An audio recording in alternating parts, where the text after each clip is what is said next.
Good morning students. અત્યાર સુધી આપણે અંગ્રેજીમાં યુનિટ 1, 2 અને 3 નો અભ્યાસ કર્યો. પોએમ 1 અને 2 નો અભ્યાસ કર્યો છે.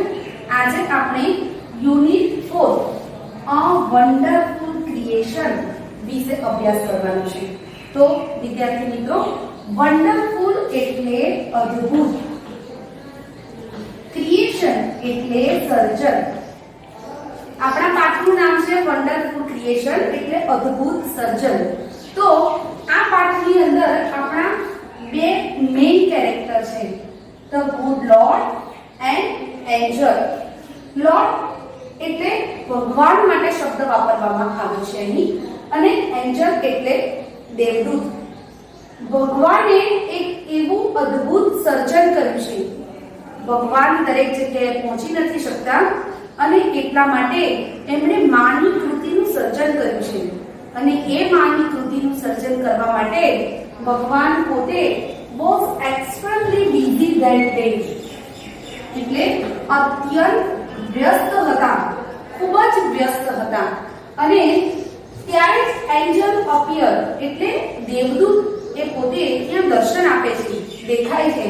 અપિયર એટલે દેખાવું, અને જ્યારે આપણે એનું ઓપોઝિટ કરવું હોય ત્યારે આપણે ડિસઅપિયર લખીએ તો અદ્રશ્ય થઈ જવું તેવું થાય. Mother is a wonderful creation of God. આ પાઠની અંદર ભગવાન પોતે એક માની કૃતિનું સર્જન કરી રહ્યા છે, અને ભગવાનનું સૌથી અદ્ભુતમાં અદ્ભુત જો કોઈ સર્જન હોય આ દુનિયાની અંદર તો એ માની કૃતિ છે. God gave unique qualities to mother. અને ભગવાને અજોડ ક્વોલિટીઝ એટલે ગુણો માની કૃતિનું સર્જન કરતી વખતે અદ્ભુત ગુણોની રચના કરી. હવે આપણે પુસ્તકમાંથી આ પાઠનો અભ્યાસ કરીશું. આપણા પાઠનું નામ છે અ વન્ડરફુલ ક્રિએશન, અને ભગવાન પોતે માની કૃતિનું સર્જન કરી રહ્યા છે. તો મા માટે હું તમને આજે એક સુંદર રચના સંભળાવું છું. લબો કે उसके कभी बद दुआ नहीं होती, बस वो माँ ही है जो मुझसे कभी खफा नहीं होती. मेरी ख्वाहिश है कि फिर से फरिश्ता हो जाऊं, माँ से इस तरह लिपटूं कि फिर से बच्चा बन जाऊं. હવે આપણે પાઠની શરૂઆત કરીએ છીએ. ફર્સ્ટ કંપો. The good lord was extremely busy that day. Good lord એટલે લોર્ડ શબ્દ અહીં ભગવાન માટે વાપરવામાં આવ્યો છે. એક્સ્ટ્રીમલી બિઝી એટલે ખૂબ જ વ્યસ્ત હતા. ધેટ ડે એટલે તે દિવસે. He was into his 6th day of overtime. તે દિવસે તેમનો ઓવરટાઈમ એટલે કામ કરતા વધારાના કલાકો, જ્યારે આપણે કામ કરીએ છીએ ત્યારે આપણે એને ઓવરટાઈમ કર્યો કહેવાય છે. He was into his 6th day of overtime. તે દિવસ તેમનો 6થો દિવસ હતો. When he was working with full concentration and Angel appeared and commented. જ્યારે તેઓ ફૂલ કોન્સન્ટ્રેશન એટલે એકાગ્રતાથી કાર્ય કરી રહ્યા હતા ત્યારે દેવદૂત ત્યાં દેખાય છે, અને દેવદૂત કમેન્ટ કરે છે એટલે કે ટીકા કરે છે. You are taking so much care for creating this creature.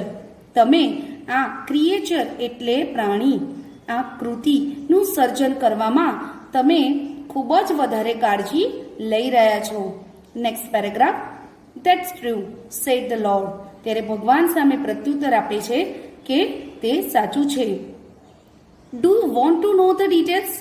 શું તમારે આ માહિતી જાણવી છે? What are they. તે શું છે? The angel was curious. દેવદૂત પોતે જિજ્ઞાસુ છે, આતુર છે એને જાણવા માટે કે ભગવાન પોતે એવી તો કઈ કૃતિનું સર્જન કરી રહ્યા છે કે જેના માટે તેમને 6 દિવસ સુધી ઓવરટાઈમ કરવો પડ્યો છે, અને તેઓ એકાગ્રતાથી કાર્ય કરી રહ્યા છે. Next paragraph. All her parts should be movable and replaceable too. તેના દરેક ભાગો મૂવેબલ એટલે એક જગ્યાએથી બીજી જગ્યાએ ખસેડી શકાય તેવા, અને રિપ્લેસેબલ એટલે એકની જગ્યાએ બીજાને મૂકી શકાય તેવું. She has a lap that disappears when she stands up. She has a lap. Lap means ખોડો. તેને એક ખોડો છે. That disappear એટલે અદ્રશ્ય થઈ જવું, અપિયર એટલે દેખાવું, અને આગળ ડિસ એડ કરીએ એટલે એ આપણું ઓપોઝિટ વર્ડ બની જાય છે. ડિસઅપિયર એ તેણીનો ખોળો અદ્રશ્ય થઈ જાય છે. વેન સી સ્ટેન્ડ્સ અપ જ્યારે તેણી ઊભી થાય છે. આઈ હેવ ટુ એન્ડર her with a kiss that can cure everything from a broken leg to a broken heart. Cure એટલે ઇલાજ કરવો. કિસ એટલે ભગવાન જ્યારે માની કૃતિનું સર્જન કરી રહ્યા હતા ત્યારે એમણે એક એવા ચુંબનની સર્જન કર્યું છે કે જેનાથી એવરીથિંગ દરેક વસ્તુ ફ્રોમ અ બ્રોકન લેગ પગ તૂટ્યો હોય ત્યાંથી લઈ અને એનું હૃદય તૂટ્યું હોય ત્યાં સુધી એ ચુંબનથી એનો ઇલાજ થઈ શકે છે. Moreover she has to her 6 pairs of hands. વધારેમાં જોઈએ તદુપરાંત તો તેની 6 pairs ઓફ હેન્ડ્સ એટલે હાથની 6 જોડ બનાવવામાં આવી છે. She must be able to run on any food available and should have 3 pairs of eye. ભગવાન જ્યારે માની કૃતિનું સર્જન કરી રહ્યા છે ત્યારે હાથની 6 જોડ બનાવવામાં આવી છે અને એ ગમે ત્યારે અવેલેબલ એટલે જ્યાં પણ શક્ય હોય એવી રીતે ત્યાં એ ફૂડ એટલે કોઈ પણ ખોરાક લેવા માટે પણ પહોંચી જાય છે. And should have 3 pairs of eye અને આંખોની 3 જોડ પણ બનાવવામાં આવી છે. Next paragraph. The angel shook his head slowly and said, a mighty impossible task. I suppose 6 pairs of hands? No way. The angel એટલે દેવદૂત shook his head slowly ધીમે રહી તેનું માથું નમાવે છે અને કહે છે a mighty impossible task એટલે આ ખરેખર અશક્ય કાર્ય છે. ટાસ્ક એટલે કાર્ય. I suppose હું માની લઉં 6 pairs of hands હાથની 6 જોડ? No way ક્યારેય શક્ય નથી. Next paragraph. No, these hands are not a problem for me. ના, આ હાથ મારા માટે સમસ્યા નથી. It is the 3 pairs of eyes that the mothers have to have. તે 3 pairs of eyes એટલે આંખોની 3 જોડ એ મધર પાસે છે. Lord looked puzzled. ભગવાન પોતે પણ મૂંઝવણમાં મુકાઈ જાય છે. Next paragraph. Oh, so you are creating a standard model of mothers? તો કહે છે કે તમે કોઈ ઉચ્ચ મોડલ નમૂનો માની કૃતિનો સર્જન કરી રહ્યા છો. બટ 3 pairs of eye પરંતુ આંખોની 3 જોડ? વોટ ફોર શેના માટે? ધ એન્જલ ગોટ ઇન્ટરેસ્ટેડ દેવદૂતને પણ તેમાં રસ પડ્યો. Next paragraph. One pair that sees her children through closed doors. સૌથી પહેલી આંખોની જોડ તેના બાળકોને બંધ દરવાજે જોવા માટે. Another pair to look at the children and say. બીજી આંખની જોડ બાળક સામે જોવાનું અને કહે છે આઈ understand and I love you. હું તને સમજું છું અને હું તને પ્રેમ કરું છું. વિધાઉટ અટરિંગ અ વર્ડ એક પણ શબ્દ બોલ્યા વગર બાળકની પરિસ્થિતિ સમજી અને એને કહે છે કે હું તને સમજી શકું છું અને તને બહુ પ્રેમ કરું છું. And the third pair to see all secret things without opening them. અને ત્રીજી આંખની જોડ એ દરેક રહસ્યમય વસ્તુઓને ખોલ્યા વગર જ જોઈ શકે છે.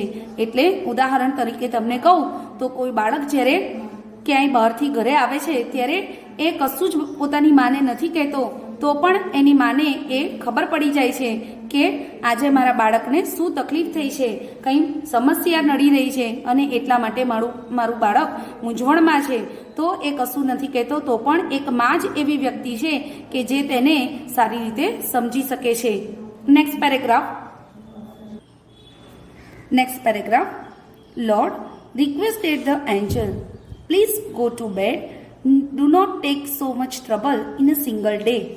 ભગવાન રિક્વેસ્ટેડ ધ એન્જલ એટલે દેવદૂત ભગવાનને રિક્વેસ્ટ કરે છે, વિનંતી કરે છે પ્લીઝ ગો ટુ બેડ, મહેરબાની કરી અને પથારીમાં જાઓ એટલે કે આરામ કરો. Do not take so much trouble in a single day. એક જ દિવસની અંદર આટલી બધી ટ્રબલ એટલે કે મુશ્કેલી તમે લેશો નહીં અને હવે તમે આરામ કરો એવી સલાહ આપે છે. Next paragraph. I can not, he refused. I have almost completed the work. I have put the best of my ideas into this model. He refused એટલે કોણ ના પાડે છે? refused એટલે નકારી દેવું. ભગવાન દેવદૂતને ના પાડે છે. I cannot એટલે હું નહીં કરી શકું આરામ. I have almost completed the work. હવે મારું બધું જ વર્ક લગભગ પૂરું થવા જ આવ્યું છે. I have put the best of my ideas into this model. આ કૃતિની અંદર મેં મારા શ્રેષ્ઠમાં શ્રેષ્ઠ વિચારોને મૂકવાના પ્રયત્નો કર્યા છે. Now this mother will heal herself when she is sick. હવે આ માની કૃતિનું સર્જન છે એ જ્યારે તેણી બીમાર હશે, sick એટલે બીમાર, ત્યારે તે પોતાની કાળજી લેતી નથી. She would be able to feed a family of 6 members only on half a kilo of cabbage. તેણી પોતે able to feed a family of 6 members એટલે જો કુટુંબની અંદર 6 સભ્યો હોય અને 6 સભ્યોને half a kilo of cabbage એટલે ખાલી 500 ગ્રામ કેબેજના શાકની અંદર પણ જો એને ઘર ચલાવવાનું હોય તો પણ એ દરેક મેમ્બરને, દરેક સભ્યને એ ખોરાક પૂરો પડી રહે તેવી કાળજી રાખે છે. And she would manage a child's bath અને તેણી પોતાના બાળકને સ્નાન કરવાનું, પ્લે એટલે રમવાનું, સ્ટડી એટલે અભ્યાસ કરવાનો, ફૂડ એટલે ખોરાકનું, એન્ડ સ્લીપ અને સૂવાનું.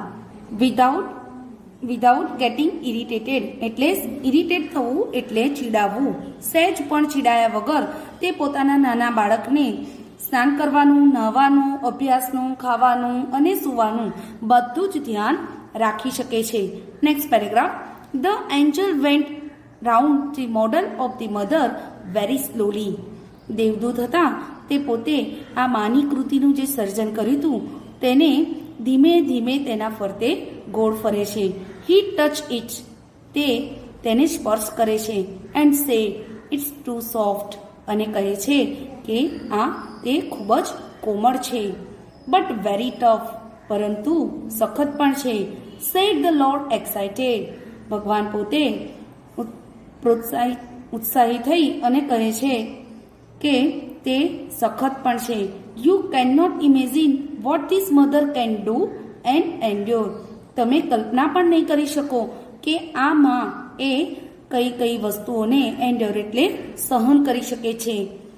કેન ઇટ થિંક શું તે વિચારી શકાય? Next. Not only can see think but can reason and compromise too said the Lord. ભગવાન શું કહે છે કે ખાલી વિચારવાનું નહીં પરંતુ એ કોમ્પ્રોમાઇઝ એટલે સમાધાન પણ કરે છે, ત્યાગ પણ કરે છે. Next paragraph. The angel was impressed. દેવદૂત પોતે ઇમ્પ્રેસ થઈ જાય છે, પ્રભાવિત થઈ જાય છે. He went closer to the model and moved his finger across the Chik.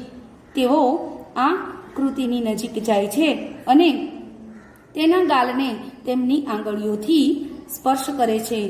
O lord next. Oh lord her eyes are leaking. અરે ભગવાન તેણીની આંખો તો લીકિંગ, લીક થવું એટલે પાણી પડવું, તેની આંખોમાંથી પાણી પડે છે. How did this happen? તે આવું કેવી રીતે બન્યું? It must be a tear. તે આંસુ હોઈ શકે. ટીયર એટલે આંસુ. I have not put it here. મેં ત્યાં તેની રચના કરી નથી. It is a miracle. Miracle એટલે જાદુ, તે ચમત્કાર થયો કહે છે. ભગવાન શું કહે છે કે મેં તો ત્યાં આંસુની રચના જ નથી કરી. The lord explain. ભગવાન એવી રીતે સમજાવે છે. But what is tear for my lord? પણ મારા ભગવાન આ આંસુ શેના માટે? Next. It is something unique. ત્યારે ભગવાન જવાબ આપે છે કે તે કંઈક અજોડ છે. Maybe it is for pain, for joy, pride, disappointment, loneliness. The lord explain. ભગવાન પોતે સમજાવે છે કે તે એક અજોડ છે અને તે દર્દ માટેનું પણ હોઈ શકે, આનંદ માટેનું પણ હોઈ શકે, અભિમાન કે ગર્વ માટેનું પણ હોઈ શકે, હતાશા માટેનું પણ હોઈ શકે, એકલતા માટેનું પણ હોઈ શકે. એટલે એક માં જ્યારે રડે છે ત્યારે એ આંસુ દર્દ, આનંદ, ગર્વ, હતાશા અને એકલતા માટેનું આંસુ હોઈ શકે છે. What a wonderful creation! કેટલું અદ્ભુત સર્જન છે. તો વિદ્યાર્થી મિત્રો, હું આશા રાખું છું કે આ પાઠની અંદર તમે સારી રીતે માની કૃતિ વિશેનો અભ્યાસ કર્યો છે. તો આગળના વિડીયોમાં હવે આપણે નેક્સ્ટ લેસન પર અભ્યાસ કરીશું. Thank you.